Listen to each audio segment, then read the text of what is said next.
नमस्ते दोस्तों। क्या आपने भी सोशल मीडिया पर वो खबरें देखी हैं कि 1 अप्रैल से आपकी गाड़ियों के पहिए थम जाएंगे? क्या वाकई रूस ने भारत को तेल देने से मना कर दिया है और हमारे पास सिर्फ 5 दिन का पेट्रोल बचा है? आज की इस खास चर्चा में हम इन डरावनी हेडलाइंस के पीछे का असली सच जानेंगे।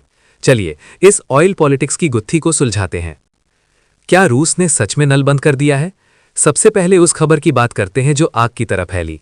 1 अप्रैल से रूस पेट्रोल नहीं बेचेगा। अब यहाँ एक बहुत बारीक लेकिन जरूरी बात समझने वाली है। रूस ने पेट्रोल यानी फिनिश्ड प्रोडक्ट के निर्यात पर रोक लगाई है, कच्चे तेल पर नहीं। इसे एक आसान उदाहरण से समझते हैं। मान लीजिए रूस एक डेयरी फार्म है। उसने घोषणा की है कि वो अब बाहर मक्खन यानी पेट्रोल नहीं बेचेगा क्योंकि उसे अपने घर के लिए मक्खन बचाना है, लेकिन वो दूध यानी कच्चा तेल बेचना जारी रखेगा। भारत रूस से मक्खन नहीं बल्कि दूध यानी कच्चा तेल खरीदता है, इसलिए रूस के इस फैसले से हमारी सेहत पर कोई सीधा असर नहीं पड़ने वाला। अब आप सोचेंगे कि अगर पेट्रोल नहीं आएगा तो गाड़ियां कैसे चलेंगी? यहीं पर भारत की ताकत काम आती है। भारत दुनिया के उन टॉप 5 देशों में शामिल है जिनके पास कच्चे तेल को साफ करके पेट्रोल डीजल बनाने की जबरदस्त क्षमता है। हम कच्चा तेल मंगवाते हैं और अपनी रिफाइनरियों में उसे खुद पेट्रोल, डीजल और यहां तक कि हवाई जहाज का ईंधन यानी जेट फ्यूल बनाते हैं। तो जब तक दूध आ रहा है हमारे पास मक्खन यानी पेट्रोल की कमी नहीं होगी। एक और खबर ने पैनिक क्रिएट किया कि भारत के पास सिर्फ 5 दिन का स्टॉक बचा है। सच तो यह है कि रणनीतिक भंडार यानी स्ट्रेटेजिक रिजर्व वो इमरजेंसी तेल होता है जो जमीन के नीचे बहुत मुश्किल वक्त के लिए रखा जाता है।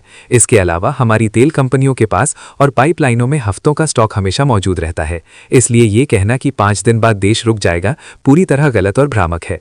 एक समय था जब रूस युद्ध के दबाव में भारत को सस्ता तेल दे रहा था, लेकिन अब खेल बदल गया है। रूस अब दुनिया की मजबूरी का फायदा उठा रहा है और तेल को महंगे दामों पर बेच रहा है। पिछले कुछ समय में उसने तेल बेचकर अरबों डॉलर का अतिरिक्त मुनाफा कमाया है। रिलायंस जैसी बड़ी भारतीय कंपनियां अब भी रूस से तेल खरीद रही हैं, लेकिन अब वो पहले जैसा सस्ता नहीं रहा। आपकी जेब पर असर क्यों नहीं पड़ा? जब दुनिया भर में तेल महंगा हो रहा है तो भारत में कीमतें आसमान क्यों नहीं छू रही? इसका श्रेय जाता है सरकार के एक पर्दे के पीछे वाले फैसले को। अंतर्राष्ट्रीय बाजार में जब कच्चे तेल की कीमतें बढ़ीं तो भारत सरकार ने पेट्रोल डीजल पर लगने वाली अपनी एक्साइज ड्यूटी यानी टैक्स कम कर दी। मतलब तेल तो महंगा हुआ, लेकिन सरकार ने अपना हिस्सा कम कर लिया ताकि आम जनता पर बोझ ना बढ़े। डरिए नहीं, समझदार बने। रूस के पेट्रोल बैन से भारत को कोई खतरा नहीं है। हमारे पास रिफाइनिंग की ताकत है और कच्चे तेल की सप्लाई के और भी कई रास्ते खुले हैं। ऐसी खबरों से पैनिक होने के बजाय तथ्यों को समझना जरूरी है। दोस्तों, अगर आपको ये विश्लेषण पसंद आया और आप ऐसी ही जटिल खबरों को आसान भाषा में समझना चाहते हैं तो नीचे दिया गया सब्सक्राइब बटन जरूर दबाएं।